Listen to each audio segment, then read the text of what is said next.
Raj Tarun main లీడ్‌గా చేసిన 'పురుషోత్తముడు' cinema ఎలా ఉందనేది ఈ వీడియోలో తెలుసుకుందాం. ఈ లోపల వీడియోనైతే లైక్ చేసి ఛానెల్‌ని సబ్స్క్రైబ్ చేసుకోకుండా చూస్తున్నట్టయితే సబ్స్క్రైబ్ కూడా చేసుకోండి. ఈ సినిమా అంతా చూసిన తర్వాత నాకైతే ఓకే పర్వాలేదనిపించింది.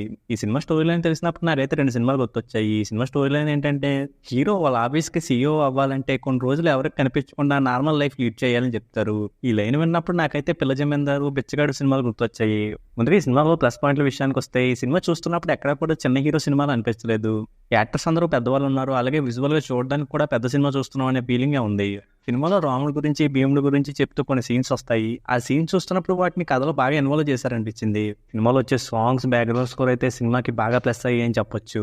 సినిమా ఫస్ట్ హాఫ్‌లో వచ్చే కొన్ని comedy scenes, action episodes, hero క్యారెక్టర్‌కి ఇచ్చిన కొన్ని ఎలివేషన్స్, కొన్ని ఎమోషన్స్ అయితే పర్వాలేదనిపించాయి.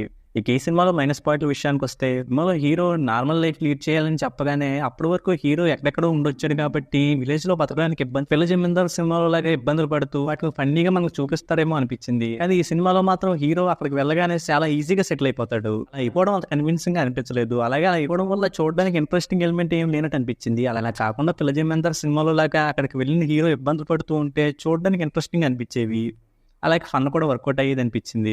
స్టార్టింగ్‌లో చూసినప్పుడు విలన్స్ కూడా స్ట్రాంగ్‌గా ఉన్నట్టు అనిపించింది కానీ తర్వాత మాత్రం హీరో గురించి వెతుకుతూనే సరిపోయినట్టు అనిపించింది. అలాగే లవ్ ట్రాక్ కూడా కనెక్ట్ అయ్యేలాగా అనిపించలేదు. ఎందుకంటే హీరో పని కోసం హీరోయిన్ దగ్గరికెళ్తే వాళ్ళ ఇంట్లో తన పక్కనే పడుకోబెట్టుకోవడం అనే పాయింట్ నాకు నచ్చలేదు. ఇక సినిమాలో ఉన్న రైతుల కష్టాలను కూడా చాలా సినిమాటిక్‌గా చూపించిన ఫీలింగ్ అయితే వచ్చింది. నేచురల్‌గా ఉన్నట్టు నాకైతే అనిపించలేదు. ఇంకా వాళ్ళ ప్రాబ్లమ్‌కి హీరోయే సొల్యూషన్ అనుకుని హీరో చుట్టూ తిరగడం కూడా అంత కన్విన్సింగ్‌గా నాకు అనిపించలేదు. చెప్పుకోవడానికి చాలా విషయాలు ఉన్నాయి అన్నట్టుగా అనిపించిన సినిమా సెకండ్ హాఫ్‌కి వచ్చేసరికి ఎక్కువగా అనవసరం అనిపించే సీన్సే వస్తున్న ఫీలింగ్ వచ్చింది. ఈ సినిమాలో చాలా మంది మంచి యాక్టర్స్ ఉన్నారు. కానీ వాళ్ళ క్యారెక్టర్లు అంత స్ట్రాంగ్‌గా లేవని నాకు అనిపించింది. అలాంటి వీటి వల్ల ఈ సినిమాకి నేను అంతగా కనెక్ట్ అవ్వలేకపోయాను. ఇంక సినిమా ఎలాగో ఓటీటీలో ఉంది కాబట్టి వీటి అన్నిటికి ఓకే అనుకుంటే ఈ సినిమాని ఒకసారి చూడొచ్చు. ఈ సినిమాకి నేను ఇస్తున్న రేటింగ్ అయితే 2.5 అవుట్ ఆఫ్ 5. ఇక వీడియో అప్లోడ్ చేసే ముందు అయితే వీడియోని లైక్ చేసి ఛానల్‌ని సబ్స్క్రైబ్ చేసుకోకుండా చూస్తున్నట్టయితే సబ్స్క్రైబ్ కూడా చేసుకోండి.